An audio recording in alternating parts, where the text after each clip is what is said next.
Okay, then Helldivers, loads to go through today as we talk about when it is that Johan's going to be making his way back. We've got Shams Shorjani's personal outtake on the rebellion right now with Chaos Divers and the factions in Told. And we're going to talk about the hackers because, my lord, there is so much to go through. If you haven't already, smash that beautiful blue thumbs up and subscribe with post notifications turned on. It'd be greatly appreciated. On top of that, check out our sponsor, GamerSupps, the company that specializes in energy and nutrition products for gamers. Their products are sugar-free, low-calorie, and keto-friendly and come with a variety of flavors. They've got loads of new accessories out at the moment and new things coming all the time. So make sure you click on the link down below, use code CloudPlays at checkout for a cheeky discount. That being said, let's dive on into what's happening inside of the Helldivers 2 scene. Starting off, Johan actually approaches what it is that's going to be happening to Johan's return, and somebody responded to Shams stating that they've been listening to so many YouTubers about news and state of the game right now, and just wondering when Shams Shorjani is going to be taking a bit of a step back and Johan is going to be back in the mix. And he responded with, Johan is back next week, I think, but he'll be the first to tell you he's no messiah.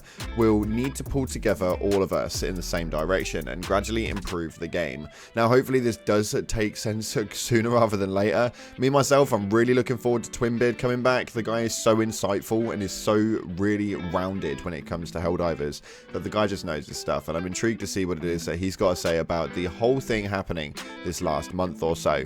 But he was also asked about his stance on the Helldivers seeming to start a rebellion against Super Earth and if they're prepared to go forward with the issues at hand. And he actually responded with, I haven't spoken to anyone on this, so it's just my personal feelings, but I feel like we are leaning into the RP when possible. We are big Horus Heresy fans after all, but we love Super Earth more. So the fact that this is actually a problem for players, they seem to be liking the fact that we're rolling into the roleplay of things, which is somewhat backhanded. I do kind of agree with it. I love the roleplay aspect myself, although what it is doing is leaning into some characters and some players actually having issues with a shed ton of team killing, which is making the game less fun for a lot of people. I believe that the roleplay aspect is absolutely incredible, and the fact that we've generated our own factions is really damn cool, but this whole chaos diving thing is getting a little bit too far, and it's a bit strange that Shams Shorjani does not feel the exact same way with regards to it. And he was also asked about the counterfeit samples. Obviously somebody stated whether Joel was upset about someone giving in counterfeit samples and are we going to get a spanking, taking the mick out of it, obviously. But I think what it did lean into is what's going to happen to those people that have actually hacked into the game and caused the issues at hand for the current major order that was just in play. And he stated, I believe Super Earth made the fish pay for your crimes. Now, I've heard nothing about any bannings, any sort of crackdowns or anything like that, especially when we dive into the community of things like the First Ascendant, who make their bans completely public with actual account names and stuff like that. It seems a little bit strange that they're not taking this one a bit more seriously. I don't really understand the main root cause of it, but the likelihood is we're not going to have a sample collection major order for quite some time, as that bug slash hole in the system for people to hack into has been there since day one. We've always had an issue with people collecting ridiculous levels of samples, but it doesn't seem like they're ever doing anything. It's a little bit weird, and especially as the report button doesn't seem to really count for anything at the moment. The only way that you're able to actually do that is if you are linked up to the PlayStation Network, which we all know was a big problem to begin with and caused for the community to all kick off. So the likelihood is that easily half of the community don't even have the PlayStation account linking, which means that reporting players for these sorts of attributes and these sorts of issues are going to actually go absolutely nowhere. Most people won't even be able to do it, which is a shame to say the least. The game for me is an amazing haven and is a real big getaway for me. I spend a lot of time in there at the moment off stream, just in my own time while the kids are playing downstairs, just diving and just doing my bit for democracy and just playing for the sake of playing. I'm really finding it quite enjoyable, although at the moment I'm finding the game a little bit odd. Now bear in mind with the next statement that we make that the game was released on the 8th of February 2024. We are now in August. This game has been around for around 6 months, which is a long ass time, and we have seen quite a lot of things as far as leaks come out of the woodworks, and a lot like myself, this person put up on Reddit, I really thought Hive Lords would have been added to the game by now with 4.5 thousand upvotes. Now, of which I'm actually going to expand on that, because whether it's the Hive Lords or the Illumina or something like that, something's got to give and they need to make their appearance at some stage soon. 6 months down the line, it's an absolutely mental time period to have been in the same sort of planets, the same aspects, and had maybe 1 or even just 2 new biomes come into play in that time period. I think that the game is definitely entitled to its next level of play, including things like the Hive Lord and including things like the Illumina. It's probably got to be due coming soon, because realistically we've known insights of this in the game for a very long time, and there is so much artwork and so much pieces inside of the game files that would implement that they are actually ready to go. So I don't really know where this game's going at the moment, but we'll have to wait and see, because the way that they're patching does seem to be a little bit weird, to say the least. Their main efforts of what they're actually focusing on doesn't seem to make much sense. When we take a look at what it is on Reddit right now that people are complaining about, is that realistically this is meant to be a realistic game. It's meant to be fair and realistic. It's meant to run mainly in course of Helldivers, and it seems like the perks seem to be running more across the road for automatons and terminids, and the Helldivers seem to be getting just knocked down to the least.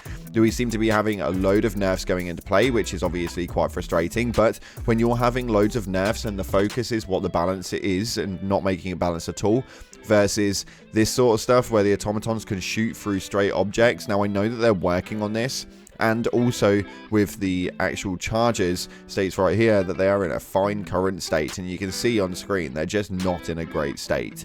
It's just not fair at all. Considering they were hammering down so heavily on our weaponry, it just makes absolutely no sense that these sorts of things run through. When we take a look at the flamethrower FX, this is the stuff that they were focusing on rather than actually fixing the automatons shooting through walls and the charges having a really tight turn circle, and even just touching them will cause you to fall over. This was the before the effects change, and this was afterwards. So what they've done is they've made us look less cool. They've made the effects like tinny. It just looks ridiculous. They're really pixelated compared to the fluent sort of run through of fire beforehand. It just doesn't seem to make much sense as to why that's going in. And at the end of the video, we've put it at the end of the video for a reason, this is right here apparently making its strides back into the game. You know that things have been nerfed when the railgun is now being put back in the forefront, but escalation of freedom was inevitable. Ragdolling and infinite heavy broken spawns, you cannot live with your own failure. Where did that bring you? Back to me. Well, apparently, when it comes to the automatons, right now, the railgun and the shield backpack are taking more of a prevalent movement. The main reason for that is that the railgun can actually take out hulks pretty damn quickly. On top of that, it's also having a massive movement with the Devastators, and in the higher levels, this railgun is actually amazing against majority of the automatons. Still doesn't seem to do the job against the Terminids, and its damage impact has obviously been nerfed down to the ground way back at the beginning of the Helldivers time period, but it does seem to be doing quite well with the automatons. So if you guys want to run in with those bots and try out a new loadout, well, for those of you guys who are old school, you may well be returning to an old loadout, but for those of you guys who have joined the rankings quite recently, this new loadout may well change your gameplay quite substantially. It's quite enjoyable to use, and I've had a lot of fun with it the last day or so, but yeah, give it a crack. Let me know what you guys are thinking.